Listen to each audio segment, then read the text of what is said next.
Bismillahirrahmanirrahim. Assalamu alaikum to all my viewers and students.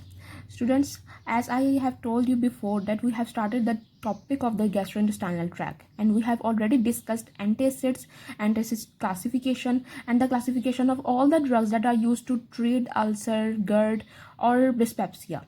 So now, and in today's lecture, we will discuss the H-2 receptor antagonists, which are very important drugs, but now a bit replaced by the proton pump inhibitors. So first we discuss and talk about the H-2 receptor antagonist, and then we will go for the proton pump inhibitors. So what are the drugs? Which drugs comes under the class of the H-2 receptor antagonist? There are the mainly four drugs that are classified as a H-2 receptor antagonist. Number one is the cimetidine, second is the famotidine, ranitidine, and nizatidine. These are the four drugs that are categorized as a proton pump inhibitor, H2 receptor antagonist. Among them, cimetidine was the first agent which was used as a H2 receptor antagonist, but it has a high ADR profile, so it is now replaced by the other agents. So before going to the therapeutic uses and the clinical points, we first need to clear the mechanism of the H2 receptor antagonist. We will discuss the main clinical points and the doses, but first we should have a clear image of the mechanism of the H2 receptor antagonist. Now, what are the H2 receptors? H2 receptors are present on the gastroparietal cell. Gastroparietal cell are mainly involved in the secretion of the acid. These cell represents or expresses the three type of the receptors. Number one receptor is for the acetylcholine, which are the muscarinic receptors. Second for the histamine, and third is for the gastrin. So these three receptors are expressed on the gastroparietal cell. When histamine, acetylcholine, and gastrin attach to their respective receptors, they will activate the protein kinase. Now, what are the mechanism or what are the pathways by which the protein kinase get activated? When the acetylcholine get attached to its receptor, it releases the calcium ion because it is a neurotransmitter, and most of the neurotransmitter releases the calcium ions to regulate their mechanism. So it releases the calcium ion and it will activate ultimately the protein kinase. When the histamine attached to its receptor, it will convert the ATP into CAMP, which will lead to the activation of the protein kinase. And you all know that these are what are the second messenger and what are the first messengers. This is the first messenger and this is the second messenger, and against the CAMP is the second messenger.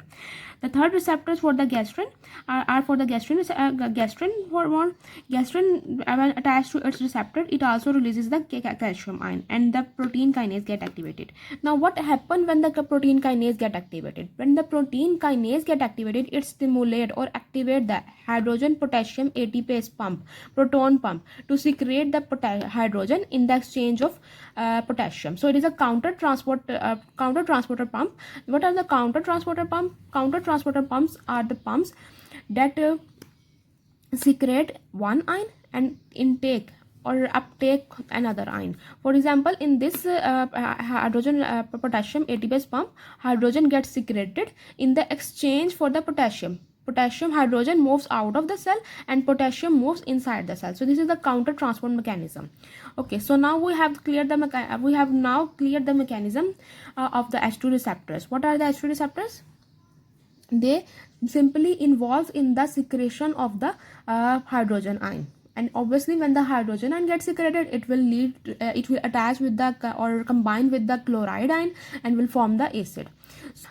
The gastric parietal cells are involved in the secretion of the hydrogen ion, which will ultimately lead to the production of the acid. Number one point is this. Number second point that we need to remember about the gastric parietal cell is that it expresses the three type of the receptors. Number one receptor is for the acetylcholine, second for the histamine, and third for the gastrin. So it is now clear that gastroparietal cell has three type of the receptors. But here in this lecture we will discuss about the H2 receptor, that is the histamine receptors. How the histamine receptors get blocked, and it will lead to the decrease in the formation of the secretion of the acid. The point is that the histamine receptor antagonists are selective for the H2 receptor. As we all know that the histamine has a three type of the receptor, H1, H2 and H3, present on different parts of the body. H2 receptors are mainly present in the gastric parietal cell, and these receptors antagonists are mainly selective for the H2 receptors. These are the competitive antagonists and are fully reversible. Competitive antagonists are those antagonists that are that work according to the amount of the drug present at the site of action. If the drug antagonist, if the drug is present in the more quantity, in the greater quantity, it will overcome the effect of the agonist. However, if the agonist is present in the greater quantity at the site of the receptor, it will overcome the action of the antagonist. So this is the competitive antagonism, as I have told you in my pharmacodynamics series.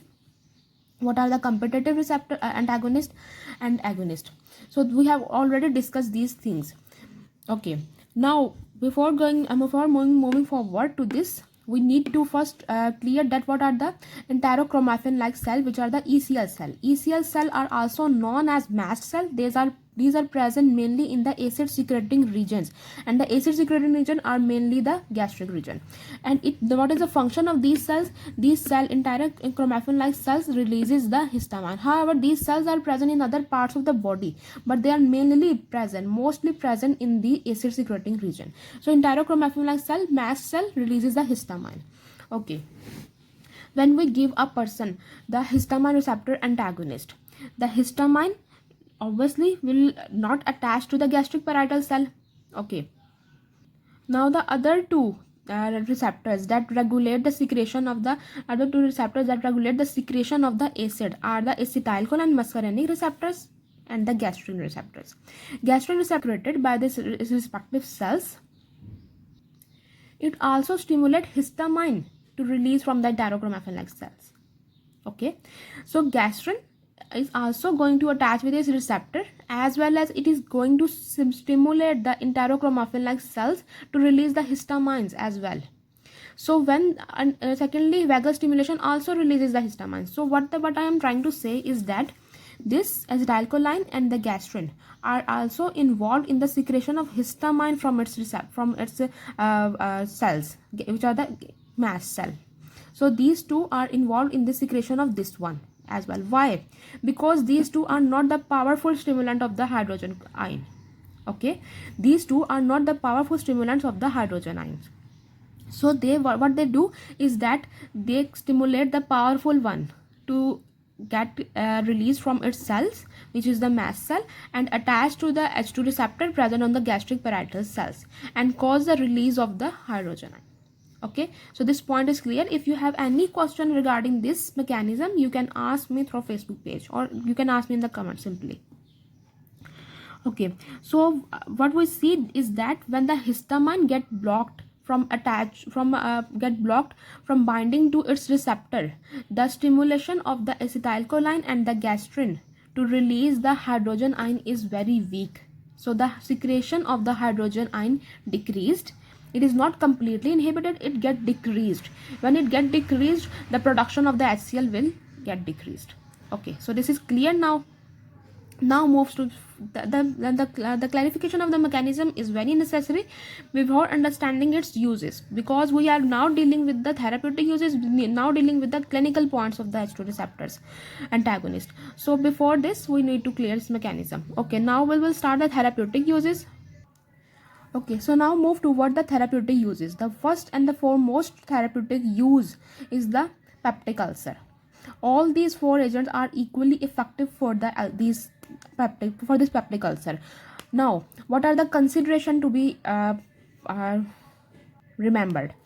For the NSAID-induced ulcer, stop using the NSAIDs. If the person, when a person comes to you and complain about the peptic ulcer or the feeling of the burning and these type of the feelings, or give you indication about the peptic ulcer that you must already know, I hope. So one question that you need to ask is that do you use NSAIDs on the daily basis? If the person said yes, then it means that it is due to the NSAIDs. So what you need to counsel and guide is to first stop the NSAID and start using H2 receptor antagonist if you are planning to give the person H2 receptors. However, if the person cannot stop the NSAID, don't go for the H2 receptor antagonist. Go for the proton pump inhibitors to promote the ulcer healing, because proton pump inhibitors can be used as a co-administration with the NSAID. However, H2 receptor antagonist cannot be used as a co-administration. or as a combined therapy with the NSAIDs. So if you are planning to give the estrogen receptor antagonist to a peptic ulcer patient, do not give NSAID. However, if the person cannot stop the NSAIDs, then go for the proton pump inhibitor. The other point to be remembered for is that for the H. pylori ulcer, H2 receptor antagonists do not have the significant role because the recurrence occur. The treatment, the main regime we will discuss in the proton pump inhibitor. However, in this lecture, just remember that the treatment of the H. pylori includes the proton pump inhibitor with the two antibiotics. So, what are the doses for the peptic ulcer? For the doses for the peptic ulcer is the cimetidine 800 mg HS means the bedtime, or 400 mg BD. It is twice daily. The one very important thing is to be remembered is that estrogen receptor antagonists are usually given twice daily. However, proton pump inhibitors are usually given once daily. They may be given twice daily in the severe cases. The dose of the ranitidine and nizatidine is 300 mg HS or 150 mg BD, which will ultimately lead to the 300 mg. Famotidine is the most potent among all. This is the less potent and this is the more potent. And how will you identify the more potent and less potent? Less potent are the drugs that are required in the more quantity to produce the same effect, while the to produce the same therapeutic effect, and the famotidine more potent drugs are those that are required in the less amount to produce the same therapeutic effect or the required therapeutic effect. It is used in the 800 mg dose and it is used in the 40 mg. So you can obviously see the difference in the dose, and you can obviously judge this, that this is the more potent and this is the less potent. So this is clear now. Peptic ulcer. It is also used to treat the acute stress ulcer. Acute stress ulcer are usually common in the ICU patient because they remain lying for the long period of the time, and sometimes bleeding also occur. So for these patients, the estrogen receptor antagonists are given as a IV. इनको IV दिया जाता है, and secondly, they also decreases the bleeding incidence because they raises the pH, so it decreases the bleeding incidence. Now, one very important point to remember is nizatidine is not available as a IV. However, cimetidine and ranitidine and famotidine can be given as a IV, and these are the doses: 50 mg per hour IV infusion for the cimetidine, ranitidine for ranitidine 6.25 mg per hour infusion, continuous infusion, or 50 mg IV every 6 to 8 hours. Continuous infusion is for the long period of the time. However, this 50 mg IV infusion is every 6 to 8 hours. It must be given for the short period of the time because it is need to be repeated every 6 to 8 hours. Famotidine is 20 mg IV every 12 hours. Okay, and nizatidine is not available as a IV. The other most important use of the estrogen receptor antagonist is the GERD. Low doses of the estrogen receptor antagonist, which is given as a OTC, is effective in 50% of the patient. It provides a relief in decreasing the secretion within the 45 minutes. However, antacid provide rapid relief. But the drawback of using antacid is that the relief is for the short term. Okay, now moves toward the proton pump inhibitors. Proton pump inhibitors are also used for the treatment of the GERD, especially in the patient with the severe heartburn. Okay, so these three are the option, but now as we are discussing the estrogen receptor antagonist, so we will only discuss the doses of these estrogen receptor antagonists of the drugs that come under this class. I have already told you about the antacid in my previous lecture. Those who have not seen that lecture, go and see that video to have the thorough understanding of the antacid, their uses, and how, in which conditions they are contraindicated. This is also very important.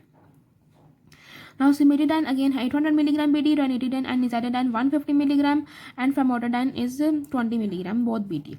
Okay, so this is the dose clarification. This is the dose consideration, which is the most important points when you are giving a therapy. Now come towards the kinetics. It is orally administered, widely distributed. It crosses the placenta and breast milk. It is excreted via urine.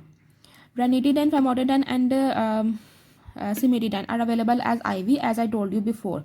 Half-life increases in the patient with the renal dysfunction. Okay, so be cautious when giving to the estrogen receptor antagonist to a renal compromised patient, or prefer not to give them. Okay, the one very important point of this H2 receptor antagonist or every drug that increases the pH is that the efficacy of those drugs that require the acidic medium for their absorption or for their action get decreased. So these antacids, these H2 receptor antagonist or the proton pump inhibitor or any medication or any supplement that increases your pH, that increases the pH of your stomach will cause the decrease of the efficacy of the drugs that require the acidic medium, such as ketoconazole. And okay, so this was the kinetics. The almost everything about the kinetics has been covered in this section. Now comes to what the ADRs. Mostly the ADRs are due to the cimetidine. That's why it is now largely replaced by the other agents, especially the famotidine, because it is potent. It is required in a less amount to produce the same effect. So people go for famotidine nowadays instead of cimetidine. The main side effect of the cimetidine is that it has the endocrine effect. It has an endocrine effect because it acts as a non-steroidal anti-androgen and causes the gynecomastia and the impotence and galactorrhea. Galactorrhea is due to the increase in the prolactin level. It is the enlargement. Gynecomastia is the enlargement of the male breast, and the impotence, as you all know. Okay, that and the other side effect of the cimetidine is the CNS, is related to the CNS, which is the confusion. It also inhibits the cytochrome 450, and it affects the metabolism of, as it inhibits the cytochrome 450. So it affects the metabolism of atorvastatin, warfarin, diazepam, phenytoin, carbamazepine, quinidine, theophylline, and imipramine.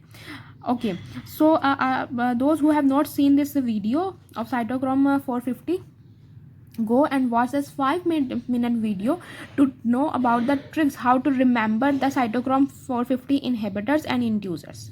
This is just a 5-minute video. I will give the link in the description.